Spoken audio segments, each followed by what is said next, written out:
Bien-aimés du Christ, bon dimanche. Je vous souhaite un très bon dimanche. Permettez-moi de vous partager le fruit de ma méditation à ce quatrième dimanche de Pâques, le dimanche communément appelé le dimanche des vocations. Première lecture. Lecture du livre des Actes des Apôtres. Le jour de la Pentecôte, Pierre, debout avec les 11 apôtres, éleva la voix et fit cette déclaration. Que toute la maison d'Israël le sache donc avec certitude. Dieu l'a fait Seigneur et Christ, ce Jésus que vous aviez crucifié. Les auditeurs furent touchés au cœur. Ils dirent à Pierre et aux autres apôtres, « Frères, que devons-nous faire ?» Pierre leur répondit, « Convertissez-vous et que chacun de vous soit baptisé au nom de Jésus-Christ pour le pardon de ses péchés. Vous recevrez alors le don du Saint-Esprit.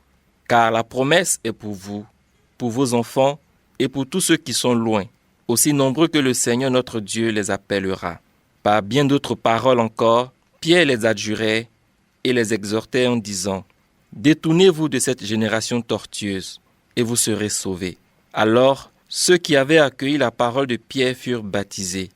Ce jour-là, environ 3000 personnes se joignirent à eux. Parole du Seigneur notre Dieu. Deuxième lecture. Lecture de la première lettre de Saint Pierre apôtre. Bien-aimés, si vous supportez la souffrance pour avoir fait le bien, c'est une grâce aux yeux de Dieu. C'est bien à cela que vous avez été appelés, car c'est pour vous que le Christ lui aussi a souffert. Il vous a laissé un modèle afin que vous suiviez ses traces. Lui n'a pas commis de péché. Dans sa bouche, on n'a pas trouvé de mensonge. Insulté, il ne rendait pas l'insulte. Dans la souffrance, il ne menaçait pas. Mais il s'abandonnait à celui qui juge avec justice. Lui-même a porté nos péchés dans son corps sur le bois, afin que, morts à nos péchés, nous vivions pour la justice. Par ses blessures, nous sommes guéris, car vous étiez errants comme des brebis. Mais à présent, vous êtes retournés vers votre berger, le gardien de votre âme. Parole du Seigneur. Le Seigneur soit avec vous. Évangile de Jésus-Christ selon Saint Jean. En ce temps-là, Jésus déclara, « Amen, Amen, je vous le dis, celui qui entre dans l'enclos des brebis sans passer par la porte, mais qui escalade par un autre endroit, celui-là est un voleur et un bandit. Celui qui entre par la porte, c'est le pasteur, le berger de brebis. Le portier lui ouvre et les brebis écoutent sa voix. Ces brebis à lui, il les appelle chacune par son nom et il les fait sortir.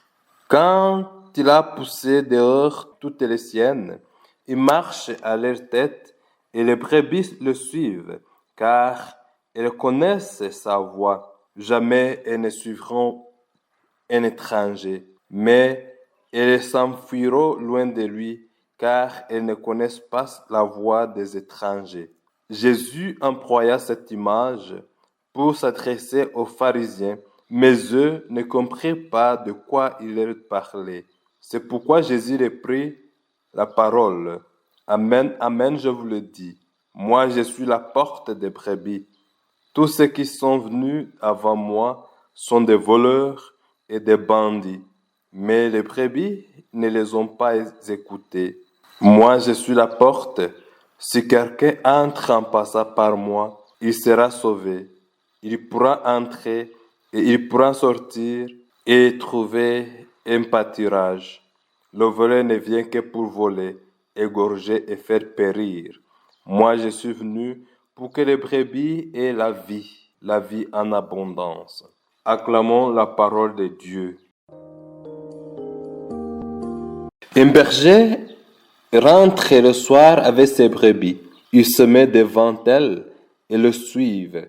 Arrivant tout près de l'enclos, voilà qu'un voleur déguisé en brebis, en prenant la peau des brebis, entre au milieu du troupeau. Mais le berger, par chance, l'avait vu, mais il l'a laissé jusqu'à l'entrée de l'enclos. Il commence à faire entrer ses brebis. Arrivé à la fausse brebis, il la fouette violemment. Celui-ci en cria, « Mais frappe aussi les autres. Pourquoi moi seulement ?» il sort et se met à courir en sauvant sa vie. Comme ce berger, Jésus est le bon berger qui connaît ses brebis. Il veille sur elles, il surveille tout danger. Il ne peut pas se tromper sur elles et démasque tous ceux qui veulent les perdre et les faire périr. Tout comme il y a des faux bergers, il y a aussi des fausses brebis qui sont en réalité des loups. Comme ce berger, ayons le courage de veiller sur la vie de ceux dont nous avons la charge. Protégeons et sauvegardons leur dignité, leur foi et leur vie en Christ. Bien-aimés du Christ, les lectures que l'Église de notre Mère soumet à notre méditation à ce dimanche de vocation reviennent sur notre identité chrétienne. Dans la première lecture, cette identité émane de notre baptême. Dans la deuxième lecture, cette identité se confirme et se corrobore dans notre capacité de supporter la souffrance comme et avec Jésus. Et dans l'Évangile, l'identité chrétienne se fonde sur la vie que Jésus nous donne en abondance. Lui, le bon berger. Il est le bon berger parce qu'il donne la vie par les sacrements, par le fait de guider nos âmes et de nous donner la vie en abondance. Dans la première lecture, Pierre appelle ses auditeurs à la conversion et à la réception du baptême au nom de Jésus-Christ pour le pardon de leurs péchés. L'appel au repentir et la promesse du pardon est une vocation qui nous demande à nous revêtir de notre identité chrétienne reçue lors de notre baptême et qui nous confère la mission de rendre témoignage et d'encourager les autres à embrasser la vie chrétienne. Dans le baptême, nous recevons et le pardon des péchés et l'Esprit Saint qui nous sanctifie. La deuxième lecture nous lance un appel à supporter la souffrance et à tenir bon dans la souffrance à l'instar de Jésus-Christ qui nous a appelés des ténèbres à son admirable lumière. Cette souffrance est toujours liée à l'amour dont nous aimons Dieu et nos semblables. Chaque amour exige le sacrifice qui va de pair avec une certaine souffrance. Si Jésus a beaucoup souffert, c'est parce qu'il nous a tant aimés. On peut beaucoup souffrir sans aimer, mais on ne peut jamais aimer sans souffrir. Cette lecture nous invite à ne jamais utiliser les mêmes armes que nos adversaires. Insulter, il ne rendait pas l'insulte. Dans la souffrance, il ne menaçait pas, mais il s'abandonnait à celui qui juge avec justice. Si quelqu'un nous insulte, bénissons-le. S'il nous offense, pardonnons-lui. S'il nous persécute, prions pour lui. S'il nous hait, aimons-le. De là, nous souffrons de la même manière que Jésus et nous confirmons notre appartenance à lui et notre identité chrétienne. Dans l'Évangile, Jésus se définit comme le bon berger, contrairement aux chefs religieux juifs qui sont des mauvais guides.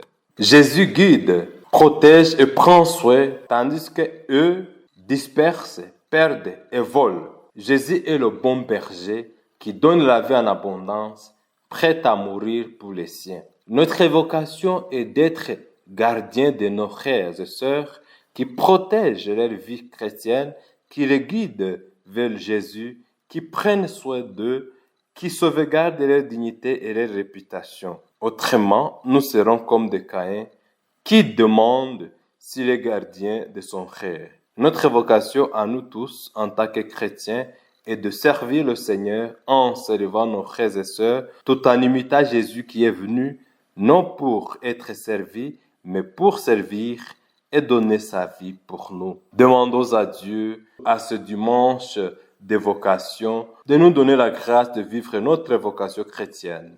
Guidés par l'Esprit Saint, protégeons et sauvegardons la vie et la dignité de nos semblables. De là, nous accomplirons notre mission que la vocation baptismale nous a conférée. Le Seigneur soit avec vous. Que Dieu Tout-Puissant, bon, amour et miséricordieux vous bénisse, vous protège, le Père, le Fils et le Saint-Esprit. Amen. Bon dimanche de vocation.